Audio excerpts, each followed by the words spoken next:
Ho an'Andriamatoa Paul Pody avy amin'ny RDR kosa dia tsy tokony fanasaziana ny fitondrana no tokony ho tanterahana fa fandravana mihitsy ary manamafy hatrany ny amin'ny tokony sy ny dinika eo amin'ny samy malagasy tarihany FFKM mony RDR.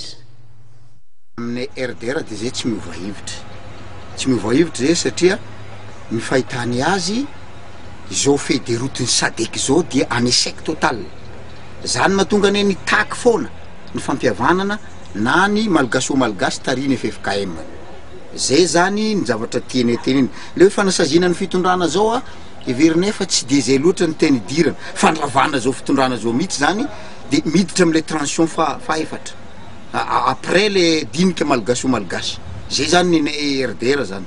Le tetezamita am'zao vokotra ny feuille de route tsy naomby satria erreur d'une part avy am'le partie prenante, d'autre part avy am SADC surtout satria inona ny antony mahatonga an'izany nisy ny fanilikiliana nataony partie prenante, misy ny fanilikiliana nataony SADC. FFKM no tokony mitarika anjara mbola miangavany FFKM zay RDR eto zany mangaviany azy fogna iroso izy andraindraikitra amin'ny firenena fa tafiditra anaty kizo ny firenena. Tsy afapo zay amin'igny tompoko satria zay indray mieritreritra hoe sao de mba recul stratégique iny fa raha recul stratégique igny a tsy mampanino fa tena hoe iemotra izy a tompona andraikitra amin'ity firenena ty ny FFKM tompoko satria izy miteona fa ho solotenan'i Jesosy mpampiavana.